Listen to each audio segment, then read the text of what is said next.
Olá, bom dia a todos, tudo bem? Bom dia na paz do Senhor. Estamos aqui para mais uma aula da EBD, do nosso curso que estamos vendo na nossa nova revista, que trata dos atributos de Deus. Já vimos a lição nas duas primeiras lições, algumas coisas sobre o assunto, uma introdução ao assunto, e hoje nós vamos para a lição 3, que se chama Argumentos Teológicos da Existência de Deus. O objetivo desta lição é, primeiramente, acima de tudo, mostrarmos que Deus se revela a nós em todas as coisas criadas. Tudo que foi criado revela a existência de um Deus onipotente, um Deus criador e onisciente. Além, nós sabemos, conhecemos a palavra, mas antes da palavra, Deus já se revela ao homem em tudo que foi criado. Vamos começar orando para preparar o nosso coração para tudo que nós vamos estudar aqui. Senhor Deus, muito obrigado por esta oportunidade, Senhor, de compartilhar os meus conhecimentos, de compartilhar tudo que o Senhor tem me revelado, Senhor, na Tua palavra, nas minhas meditações, nas minhas orações.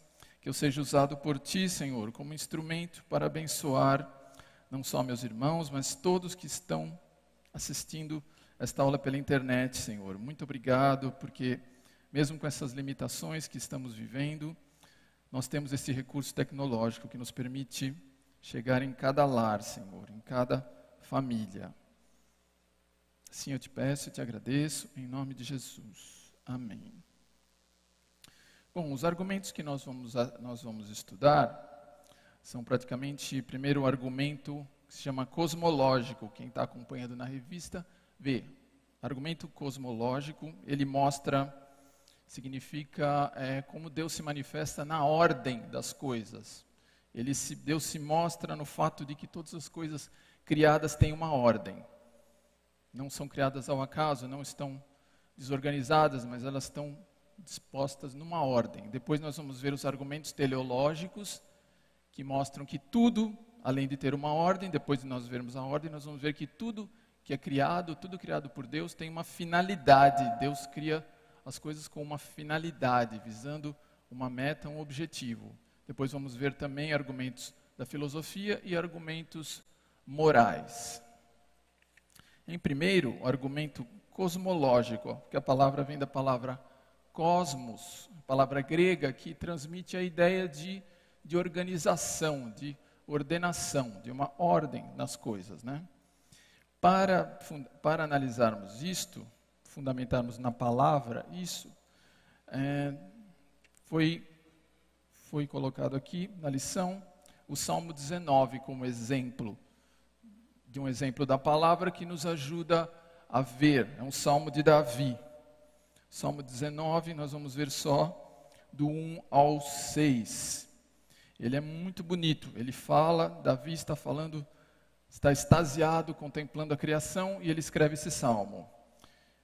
Vamos ler. Os céus declaram a glória de Deus, e o firmamento proclama a obra das suas mãos. Um dia fala disso ao outro dia, uma noite o revela a outra noite. Sem discurso nem palavras, não se ouve a sua voz, mas a sua voz ressoa por toda a terra, e as suas palavras até aos confins do mundo. Nos céus ele armou uma tenda para o sol, que é como um noivo, que sai de seu aposento e se lança em sua carreira, com a alegria de um herói. Sai de uma extremidade dos céus e faz o seu trajeto até a outra. Nada escapa ao seu calor. Muito bem, o que esse salmo, o que Davi está nos transmitindo, está tentando nos passar com ele? Ele está expressando tudo o que ele está sentindo, ele está olhando os céus, declaram a glória de Deus. Significa que não dá para olhar para a criação, para as coisas, o simples fato de nós, quando olharmos para o céu, já nos sentimos atordoados, atônitos de ver uma tamanha ordem, uma tamanha grandeza. É como se a própria organização do sol, a lua, as estrelas, as nuvens, tudo isso é como se fosse, Davi está vendo como se fosse uma pregação muda. As coisas não falam, as coisas não pronunciam palavras, mas elas dizem.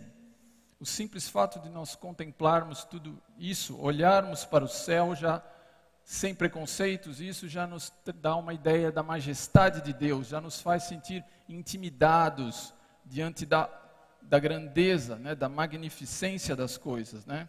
E isso nos faz exultar. Davi, ele contempla extasiado os céus e ele percebe, inspirado pelo Espírito Santo, ele percebe que há algo por trás de tudo. Os céus não proclamam a glória da natureza, não proclamam a glória deles mesmos. Os céus proclamam a glória de Deus. Tudo que existe, a beleza toda da natureza, da ordem das coisas, proclamam que há um Criador que usa de inteligência, um Criador inteligente e criativo.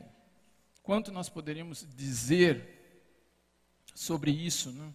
Os tons, a tonalidade das cores, quando o sol está se pondo, tudo isso, né, mostra um desejo de fazer algo coerente, algo não só bonito, mas que revela uma ordem em tudo. Ele fala um dia, o versículo 2, um dia fala disso a outro dia, uma noite o revela a outra noite, quer dizer, é como se fosse um discurso ininterrupto, que ele está sempre, um dia fala isso, outro dia uma coisa constante.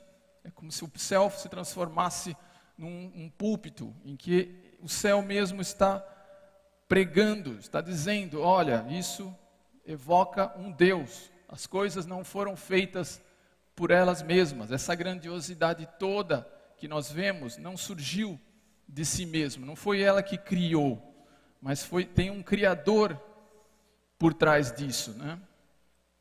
Muitos dizem que quando Paulo escreveu na carta aos Romanos, mas no capítulo 1 ele fala, mas o que se sabe de Deus tornou-se manifesto, por Deus se mostrou, porque Deus se mostrou em toda a criação. Muitos falam que ele tinha em mente este salmo, né?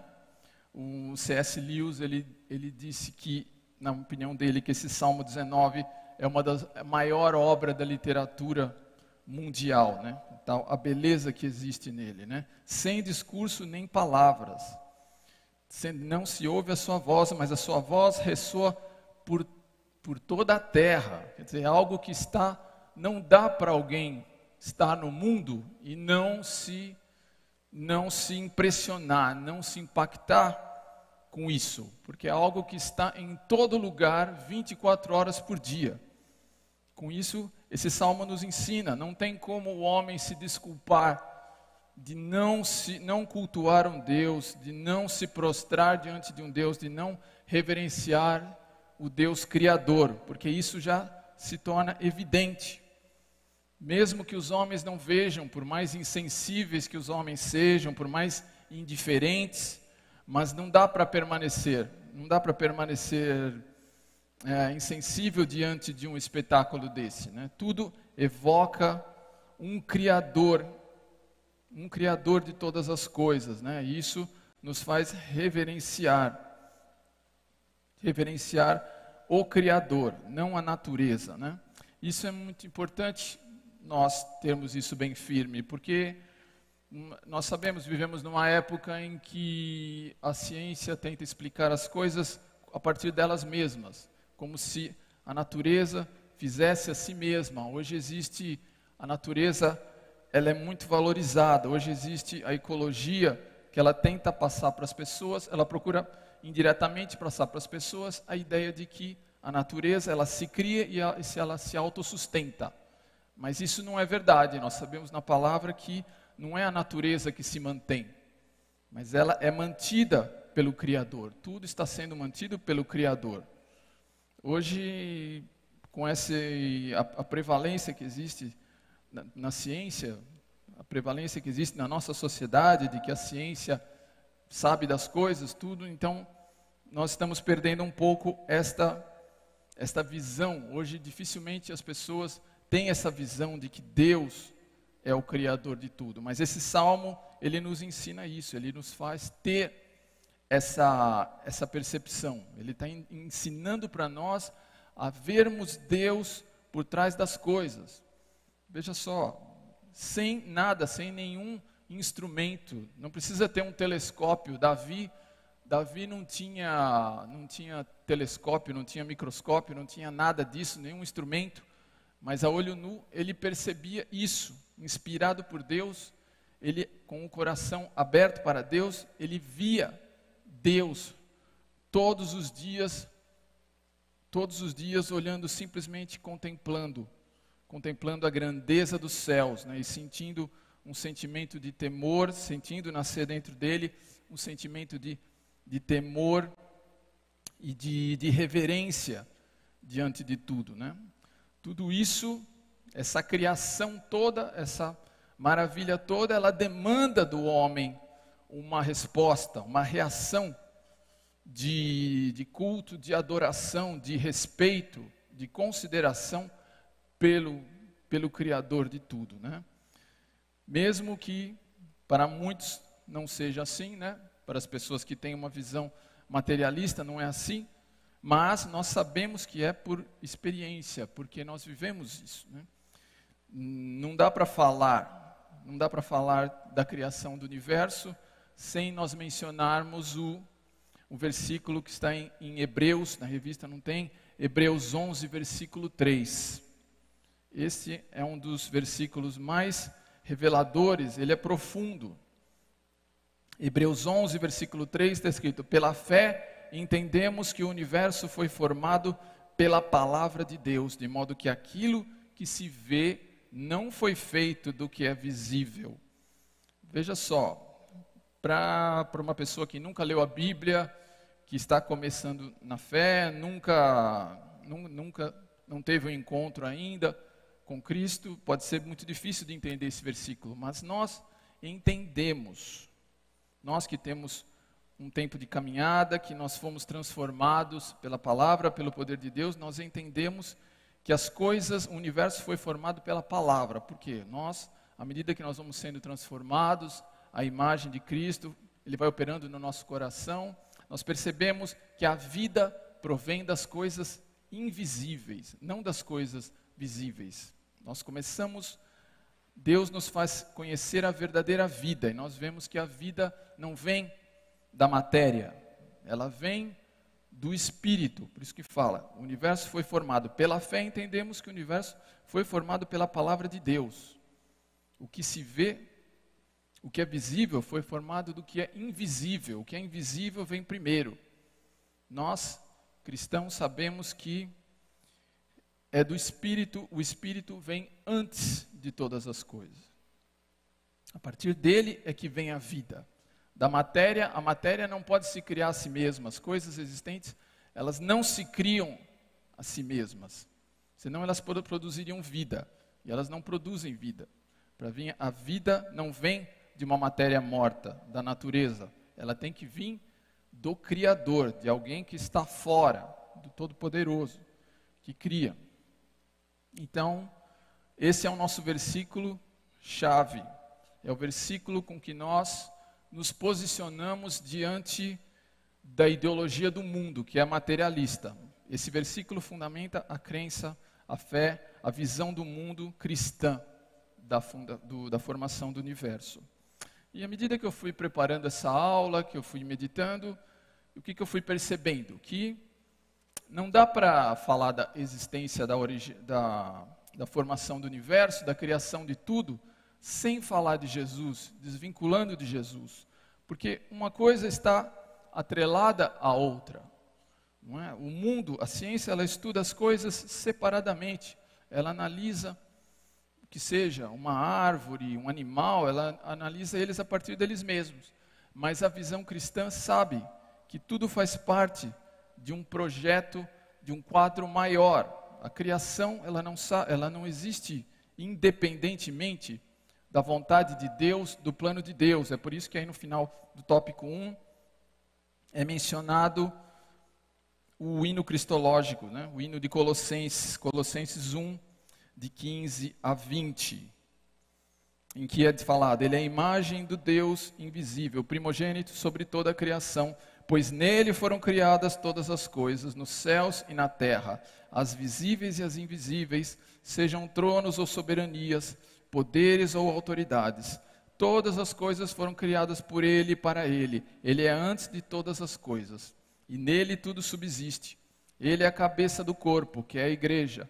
É o princípio e o primogênito dentre os mortos, para que em tudo tenha supremacia, pois foi do agrado de Deus que nele habitasse toda a plenitude, e por meio dele reconciliasse consigo todas as coisas, tanto as que estão na terra, quanto as que estão nos céus, estabelecendo a paz pelo seu sangue derramado na cruz. Então nós vemos que, quando diz aqui no 17, ele é antes de todas as coisas, nele tudo subsiste. Ou seja, o universo ele tem sentido porque ele está sendo usado por Jesus Cristo. Ele tem sentido como algo que está sendo usado para a glória de Deus, para um objetivo futuro, que ainda não se realizou, mas que já foi colocado em andamento na criação e foi também desenvolvido na redenção, no ministério de Jesus, na encarnação dele, na ressurreição e na glorificação dele. E daí é que vem que a verdade, porque nós dizemos que esta é a verdade, né? A Bíblia, é importante nós sabermos disso. A Bíblia não é um livro feito só para nos encher de informações, de dados que não produzem nada, que não nos inspiram, não nos exortam, não nos transformam, mas ela é o livro da verdade, ela é palavra viva. Não existe como algumas pessoas até querem hoje conciliar o que a Bíblia diz com o que a ciência diz. Não dá para conciliar as duas coisas, porque a Bíblia, quando nós estamos lendo Gênesis, que no início o Espírito de Deus pairava sobre todas as coisas, depois Deus foi, a partir da sua palavra, Deus falou, haja luz, e da luz, depois da luz, todas as coisas foram sendo criadas pela sua palavra. Quando nós estamos lendo isso, nós não estamos lendo um livro de informações simplesmente, são palavras vivas. Estevão, quando está discursando no livro de Atos, ele está fazendo aquele discurso diante do Sinédrio e ele fala, Moisés recebeu de Deus palavras vivas. O que é palavras vivas? Palavras vivas são palavras que entram dentro de nós e nos transformam, e nos inspiram e nos dão esperança. Palavras vivas são palavras que não vão mudar daqui a algum tempo. Elas são definitivas, elas são as palavras que fazem a gente entender a verdade total do universo. É diferente do que a ciência. Um cientista, quando ele descobre as coisas, ele está descobrindo apenas um aspecto daquilo. Ele não está vendo o todo. Ele não tem a visão espiritual. Quando você não tem a visão espiritual, o conhecimento ele fica sempre limitado. Por isso que a ciência descobre uma teoria. Hoje eles têm a teoria do Big Bang, mas antes tinha outra teoria. Amanhã pode ter outra teoria. A ciência, ela muda de acordo com o que ela vai descobrindo, com os dados que ela vai descobrindo. Mas a verdade dela é sempre parcial, ela não tem a verdade total. Sim, nós temos que reconhecer que é muito bom quando a ciência descobre cura de doenças, solução de problemas do mundo. É importante, mas no que diz respeito a esses assuntos, a origem do homem, a origem do mundo, a origem do universo, aí a ciência não tem o que nos ajudar, porque eles não têm dados, eles partem sempre do que é visto, do que é palpável, do que é material, e quando isso eles não conseguem penetrar na verdade, na essência das coisas, como a palavra de Deus, ela consegue. Então não é cabível equiparar uma coisa com outra, a verdade de Deus com a ciência. A ciência, ela é conhecimento dos homens, ela é um conhecimento falho, mesmo que hoje nós não possamos entender, mas a gente sabe que no futuro tudo vai ser revelado, e a Bíblia vai se mostrar, mesmo que as pessoas não creiam. Muitos acham difícil crer nas coisas, no relato do que a Bíblia fala da origem, mas esta é a verdade total. É a verdade que não está submetida, ela não está limitada pelos sentimentos do homem. O homem, ele é limitado, ele vê as coisas de acordo com a sua visão, de acordo com o seu entendimento limitado, então ele pensa que algo é assim, mas aquilo não é realmente. Quando eu estava estudando aqui, as pessoas que estudam, eu pesquisei, as pessoas que analisam as plantas, estavam falando que foi descoberto que existem mais de 300 tonalidades de verde na natureza. A nossa visão não capta tudo isso. Nós não temos capacidade de captar 300 tonalidades, tons de verde. Da mesma forma que a nossa visão não capta, o nosso intelecto também não tem capacidade para entender a complexidade do universo, de todas as coisas criadas. Sempre a visão do mundo, a visão que o homem tem das coisas, vai ser limitada pela sua própria natureza de homem decaído, de homem limitado. Ele sempre vê só o aspecto ou racional e ele avalia aquilo, e aquilo não produz. É um conhecimento que ele não abarca o todo. Nós sabemos que em Deus a verdade e a vida estão juntas. O cientista, ele pode descobrir algumas verdades, mas a verdade que ele descobre não tem vida. Aquilo não afeta o homem como um todo. Então, sempre será algo limitado. Sempre a palavra de Deus, ela está acima de tudo que pode estar falando por aí, de que nós ouvimos, né? Vamos para o segundo argumento. O segundo argumento teleológico. Bom, sabendo-se que tudo Deus faz segundo uma ordem, segundo um propósito, então o argumento teleológico, que vem da palavra telos, em grego, que quer dizer finalidade. Sendo o universo, sendo Jesus Cristo, em Cristo que as coisas subsistem, logicamente, dentro desse universo, tudo vai ter.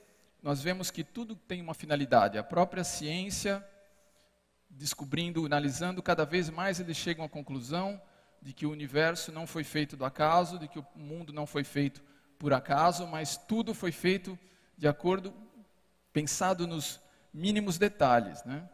E é com base nessa ordem que podem existir a ciência, que a ciência pode estudar as coisas. Por exemplo, a física, a química, a biologia, a astronomia, tudo isso, eles analisam as coisas com base em leis. Eles, analisando o universo, eles veem, olha, existe uma lei que se chama lei da gravidade. Se você fizer tal coisa, vai acontecer isso. O físico, analisando as coisas, ele analisa, se você aquecer um determinado material, ele vai se dilatar, e com base nisso, nas experiências, ele deduz daí uma lei. A química também. Nós sabemos, existe a meteorologia, porque nós sabemos que determinados eventos que ocorrem na atmosfera vão produzir aumento de temperatura, mudança de clima. É com base na análise dessas leis que existem na natureza, é que se pode fazer previsões. Por exemplo, a ecologia, nós podemos saber, pelo que ocorre na natureza, nós podemos saber se nós fizermos tal coisa, destruirmos a natureza, o meio ambiente, isso vai acarretar determinados problemas no mundo. Se você preservar o verde, vai ocorrer uma melhoria das condições de vida no planeta. Então, tudo isso mostra que existe uma ordem. Dessa ordem, o homem deduz leis. E é importante nós abrirmos um parênteses nisso daí, porque é comum nós ouvirmos falar, olha, quem determina a lei da gravidade determina isso, a lei da causa e efeito, a lei da relatividade determina isso. Então, como o mundo tem essa visão fora de Deus, materialista, dá a impressão que quem determina as coisas é a lei. Na verdade, não é a lei. A lei é o instrumento de Deus para o qual ele age no mundo. É a mesma coisa, você tem um país tem as leis. Não são as leis que regem. As leis, elas são um instrumento que os governantes usam para governar. Então, nós nunca podemos pensar que a lei age sozinha. É Deus que está por trás da lei. Se nós não tivermos isso em mente, fica-se com muitas pessoas achando que as leis agem sozinhas. Não, alguém criou a lei, por isso que ela existe. Daí a importância de nós sempre olharmos as coisas do ponto de vista de Deus, da Bíblia, né? Ele cita o exemplo aí no livro de Jó, no capítulo 38 e 39. Deus ele confronta Jó mostrando coisas que ocorrem na natureza, independente ou não de nós sabermos ou não, que extrapolam as nossas limitações. Deus, quando está argumentando com Jó, no 38, ele fala: quem é você para questionar o que eu estou dizendo? Acaso onde você estava, onde foram colocados os fundamentos do mundo? Você já existia? Ele está falando assim: olha, você vive um período de tempo, você nasceu ontem, você amanhã você não vai existir, e você só está vivendo aí nesse espaço ínfimo aí, onde você tem a sua casa aí, você não está vendo nem o que ocorreu há milhares de anos no passado, na origem de tudo. Você não estava, e você não está em todos os lugares, você não está vendo o que está acontecendo, os fenômenos naturais, você não está vendo as leis que regem o mundo animal. Deus começa a falar, você sabe disso? Como que os animais, os processos de reprodução, como é que eles obtêm o alimento? Tudo, Deus está por trás de tudo. Não é que Deus coloca o alimento na boca do animal, mas Deus dá um instinto, a sabedoria, Deus dá um conhecimento para o animal saber onde que ele vai buscar o alimento, a hora que ele vai se alimentar.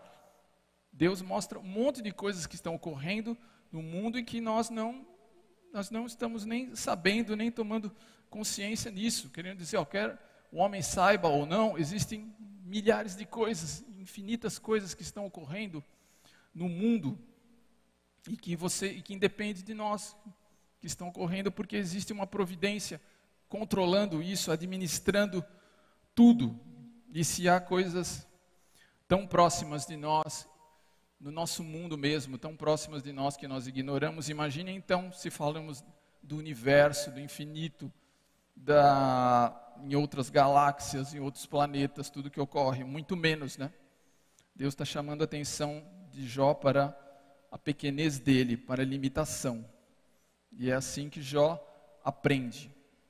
Jó, a partir desse discurso de Deus, ele cresce.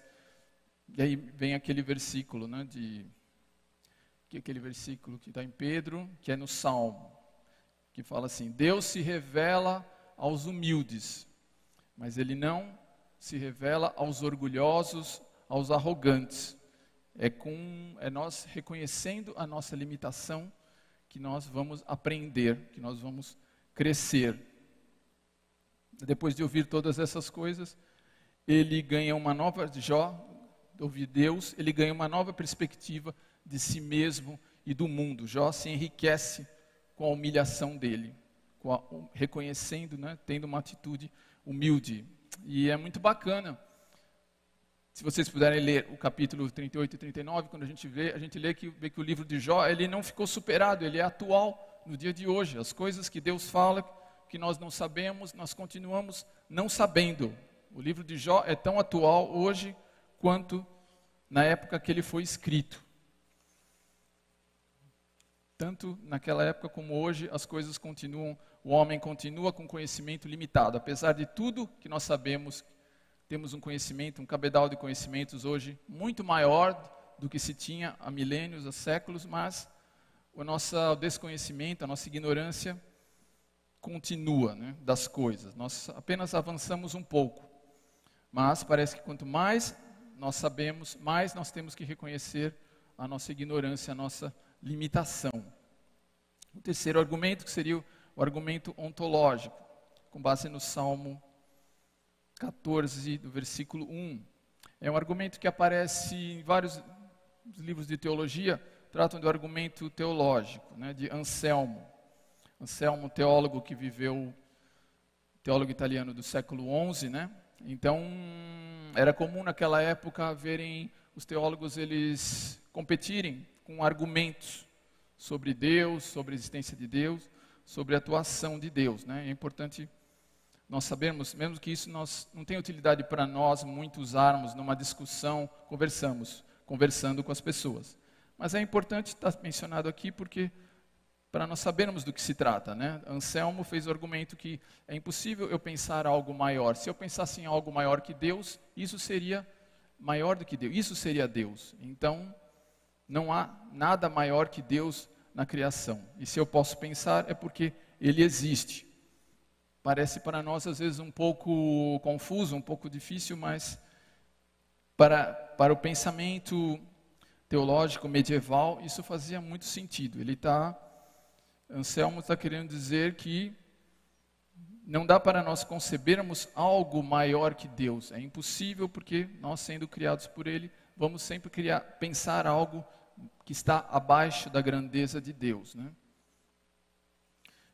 Como se diz o Salmo 14. Vamos ver o Salmo 14, é o que fala, é o que ele contesta, é o Salmo que contesta os incrédulos, a incredulidade. Só o versículo 1 que diz o tolo em seu coração, Deus não existe, corromperam-se e cometeram atos detestáveis, não há ninguém que faça o bem. Então, por que Davi está chamando? Por que é tolo aquele que não diz que no seu coração não crê em Deus? É um tolo porque ele não está vendo nem o mundo exterior, ele nem está olhando as coisas, nem está reparando no que existe fora, como dentro dele também. Ora, é só nós vermos todas as religiões do mundo, elas são uma prova de que o homem não vive só de pão. Eu lembro do que no livro de Atos, no capítulo, tanto no 14 como no 17, Paulo falando em Listra, ele está discursando em Atenas, e ele fala para as multidões, olha, no passado Deus não considerou ignorância, mas Ele estabeleceu de um só, Ele criou todos os povos e determinou onde eles iriam habitar, e deixou que eles tentassem, tateando, pudessem descobrir a verdade. Então ele vai em Atenas, então tem todas aquelas estátuas de deuses, ele vê que aquilo era uma idolatria, ele vê que aquilo não é certo, mas ele vê que os atenienses estavam buscando um Deus, ele vê ali um monumento escrito ao Deus desconhecido. Ou seja, ele percebeu todo o anseio que existe no ser humano de ter uma relação com Deus. E nós vemos todos os monumentos que as ruínas das civilizações antigas, são na maioria templos. Ou seja, sempre o homem tem dentro dele, sempre teve esse anseio, essa necessidade de buscar a Deus, de não satisfazer só com as coisas materiais, mas ter uma relação com Deus, ter uma vida com Deus, ver o sentido das coisas num ser maior que Ele, cultuar um ser que está acima dele, né? E isso existe, nós vemos no mundo e vemos também dentro de nós. Todo mundo sabe que as coisas só do mundo não satisfazem. Quer dizer, o incrédulo, ele é tolo, porque ele não vê isso. Ele se torna sempre insatisfeito, porque ele está negando algo que faz parte dele. O anseio, a necessidade de cultuar um Deus. Então, quem nega a Deus não sabe qual a sua origem, qual o seu destino, não sabe por que está no mundo.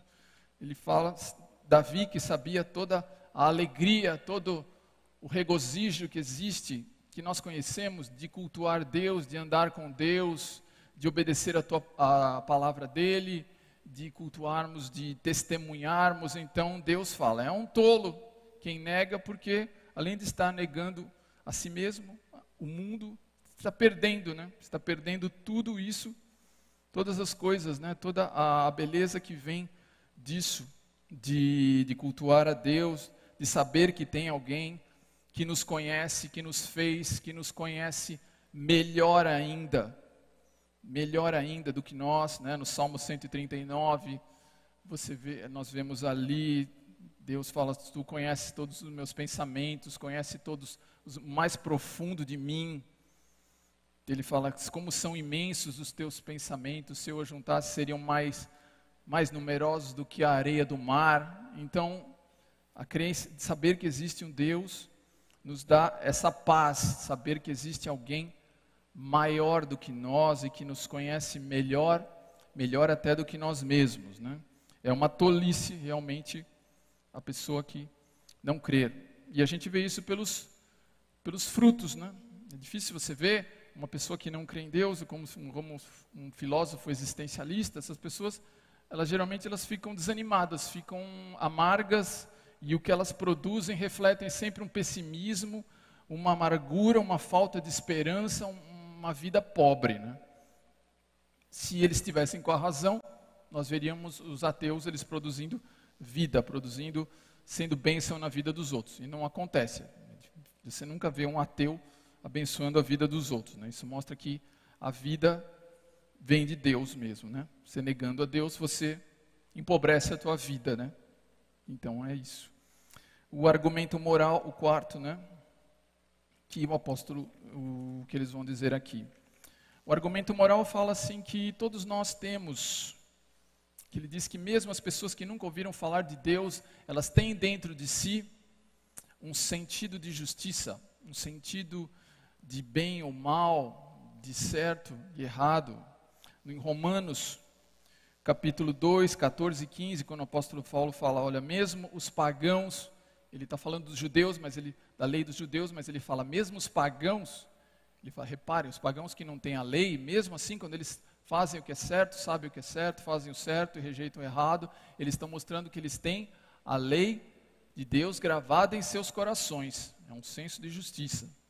No Salmo 32 e 38, nós vemos Davi, ele sentindo todo aquele peso na consciência por ter pecado e ofendido a Deus, né? Então, e a dor, toda a dor que ele sentiu de ter magoado Deus, né? De onde vem isso, né?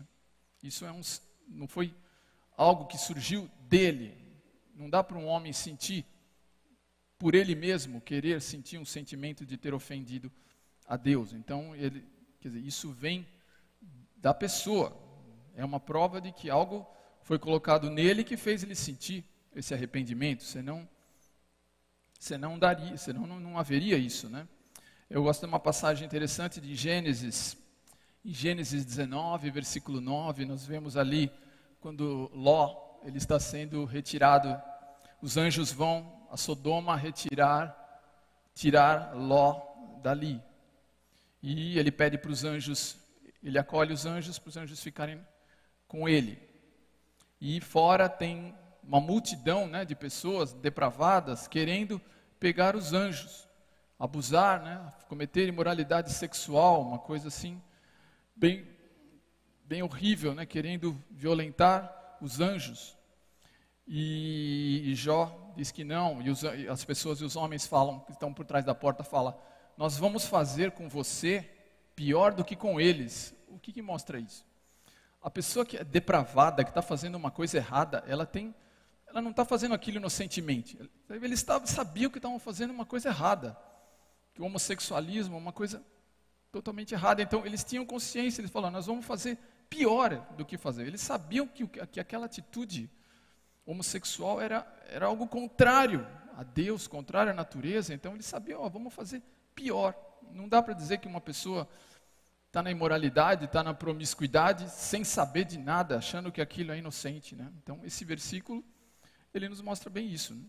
Como nós podemos também ver no nosso mundo, vamos supor que acontece no nosso mundo, na nossa sociedade, se uma moça, uma garota é violentada por um homem brutal, se ele violenta e mata uma garota, aí chega na hora do tribunal, o juiz fala, eu vou absolver você, porque eu acho que você não quis fazer isso, porque eu quero dar uma chance nova a você, então eu não vou te absolver, você não vai acontecer nada. O que é isso? Isso gera dentro de nós um sentimento de indignação, completa indignação, nós ficamos assim, revoltados, gera uma revolta em todo mundo, né? Como pode? É o sentimento de que quem fez alguma coisa errada precisa responder, e vai responder, se não responder diante dos homens, vai responder diante de Deus. Então, esse argumento diz que todos têm, mesmo que seja uma sociedade não civilizada, mas todas as sociedades têm o seu código de lei, mesmo as mais primitivas, sempre tem. Se você faz um crime, comete tal crime, você tem que pagar. Esse é um argumento que nós podemos usar assim, é um argumento bem forte da criação, que o homem veio de Deus, então, sendo feito à imagem e semelhança de Deus, Deus colocou dentro de nós um senso de justiça, um senso de ordem, um senso de que precisamos fazer as coisas certas, que devemos a um ser maior que nós, né? Ou seja, podemos concluir dizendo que nós temos infinitos argumentos a responder para todos que questionem a nossa fé.